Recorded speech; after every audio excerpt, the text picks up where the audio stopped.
Hi guys, ready for chapter 6? Trampled. Mrs. Faust stood in front of her house. She was examining her flower garden. She looked upset. "What's wrong?" asked Casey. "The vegetable patch in my backyard has been trampled," said Mrs. Faust. "My flowers are fine, but my vegetables are ruined." "Can we see?" asked Casey. "Sure," said Mrs. Faust. She led them to her backyard. She showed them her trampled garden. "My carrots are almost gone," said Mrs. Faust. "I wonder if it was the rabbits." "Are rabbits big enough to do that much damage?" asked Casey. Now that I think about it," said Mrs. Faust, "no."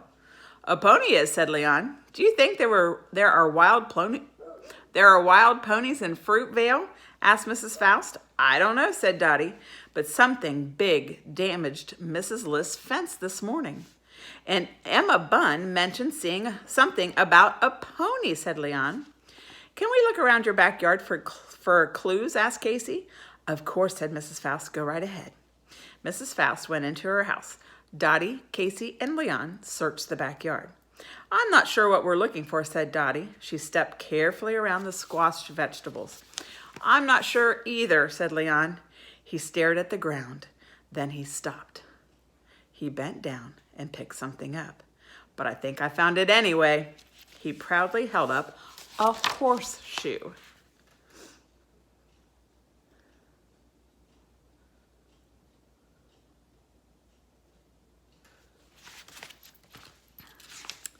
"So there was a pony back here," said Dottie. "Shouldn't we tell Mrs. Bunn that Warren wasn't lying?" asked Casey. Dottie and Leon nodded. They ran to Warren's house. Casey knocked on the door. Emma opened it. "You were telling the truth," said Dottie. "There was a pony." "I always tell the truth," said Emma, "but I didn't see the pony. Warren did. That's why he got punished." Why we don't think Warren was telling a tall tale," said Leon. "See?"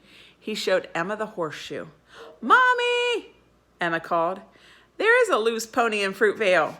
Mrs. Bunn came to the door. "Why are you still talking about that pony?" she asked. Leon showed Mrs. Bunn the horseshoe.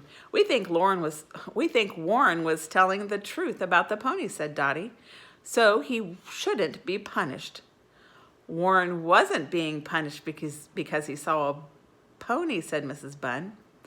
"Emma, why don't you explain what happened?" "Okay," said Emma.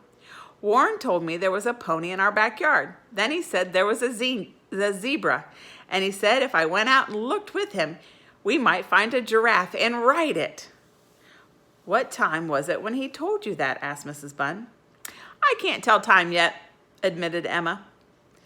But everyone else was asleep. The doors were all locked, and Warren said it was late and I'd better be quiet or else. Mrs. Bunn turned to the three friends. It was 3 a.m. "Do you understand now?" "Yes," said Leon. "We're sorry to bother you." "That's all right," said Mrs. Bunn. Dottie, Casey, and Leon walked away feeling glum. "I guess we were wrong about why Warren was being punished," said Dottie. "Do you think we're wrong about the pony?" asked Casey. "This horseshoe came from somewhere," said Leon. "Mrs. List's fence didn't fall down on its own," said Dottie.